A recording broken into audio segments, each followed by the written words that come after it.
Hello everybody, hope you're having a fantastic day today. Thank you so much for checking out the video. Today I'm going to do a video on the new Cremator weapon, which you can get off the scoreboard. I'm going to show you how to get it, all its mods, a build for it, and all that good stuff. Let's get into it.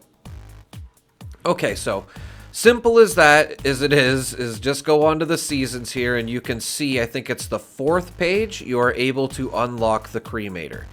Now, this weapon's already good without its mods, to be honest, but as you progress through the seasons here, you will unlock more mods for it. So I'm going to be showing all the best ones in the video and all that. I got you covered there. There's some paint jobs for it here, as you can see as well. But you're going to want to get all these mods because they are very good and it just makes it that much more powerful. And then what you see in my videos will reflect your damage as well once you get all this stuff on it. But again, I just want to point out that it is, it's very overpowered even without these mods. And one of the last things you unlock is the ability to change the color of the fireballs that it shoots, which is very cool as well. So absolutely amazing weapon. Trust me, wait till you see what this thing can do. But before we do, I just want to show a build that I used for this weapon. Now, you can switch this up however you want. This is just the build that I used for it in case you want to copy me. Extremely overpowered.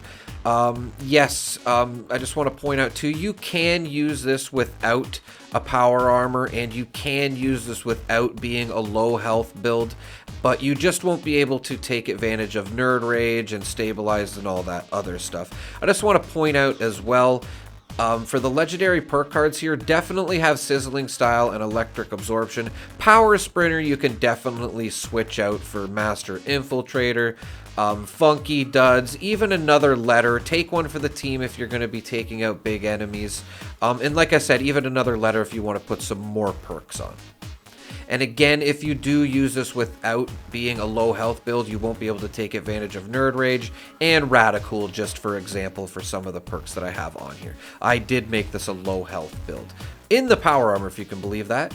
And I did include a beginner build here in case you are, you know, a little newer to the game and you're still trying to unlock all this stuff. I just want to point out too, this is not really the most beginner friendly weapon to use, but in case you do want to use it and you know you got enough fuel to keep it fed, then this is a build, and I highly recommend if you're going to start putting on legendary cards to start with Sizzling Style. And again, I do recommend using a power armor with this build. If you don't, then you just won't be able to take advantage of Stabilized, which is a great perk for extra damage. So definitely recommend a power armor. I recommend Adrenal Reaction, Herbivore, Speed Demon, all of these as well. Herbivore specifically because you can get 188% extra critical damage if you take Blight Soup, and you have Live and Love 3 going as well. An extra 188% damage for criticals, ladies and gentlemen. I would recommend a Bloodied if you can for this build. Anti-armor wouldn't be too bad, although from my testing, I did really like the Bloodied. I tried Instigating, Quad, Anti-armor. Bloodied was the one that I came up with, was, you know, one of the better ones. I tried all the barrels. Multi-shot barrel definitely seems to be the best, as it's really good for the splash damage as well. Fast propellant tank I highly recommend just because the AP cost is going to be a little bit lower, and it will save you, you know, when you're running around if you don't have the power sprinter perk on that we were talking about earlier. And I do recommend the napalm tank. The slow burning tank is very good, but you're pretty much going to one-shot everything anyway, so you won't really need that burn effect afterwards, in my opinion. If you're fighting a big boss enemy, then definitely the burning damage would be great. But as I said, you will pretty much one-shot everything. Like, boom, Behemoth's dead, one shot. And this is crazy. This thing's like a homing missile. Look, it goes past his head, around the tree, comes back, and boom, he's dead. That's insane. I couldn't believe it when I first shot that. I thought it was hilarious. Mirelurk Queen, you know, I got a little bit of splash damage on her. Still, shoot the legs, no problem. One shot if you're doing a critical. Scorch Beast, no problem. One shot if you're doing a critical. And if it's not critical, it's gonna like 3-shot all these enemies, everybody. This weapon is ridiculously overpowered. Just to show what it can do to an Agua here, this was without critical shots. and adrenaline going, and then you can see I switched to the critical and it took off like half its health. Like, this thing is absolutely insane. Insane weapon. Might be the most overpowered weapon in the game at this point. You can see I just launched or lobbed a bunch of shots over here at Distant Thunder, and all the Scorched were dead. Every one of them. Complete at Distant Thunder just like that. Like, look at all the corpses here. Just insane, this weapon.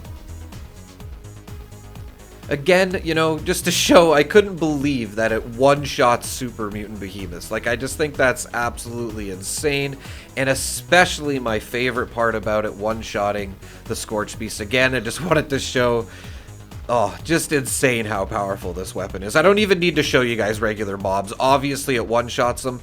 The worst thing about this weapon is that it uses 15 fuel a shot, which is a lot. It's going to take a lot to keep this thing fed, so I do recommend running just regular heavy weapons with this gun. Like, a Gatling gun is great for ammo, and this build will buff its damage as much as possible, and you will be able to get kills with it. And the Holy Fire is even better for this build because it'll keep you alive if you need to be, and it'll do more than a lot of damage. If you can get this weapon as a vampire as well, the Cremator, you pretty much won't die with this build. So I couldn't get a vampire's weapon, unfortunately, but yeah, if you get a vampire's cremator and use this build, you're pretty much going to be, you know, indestructible.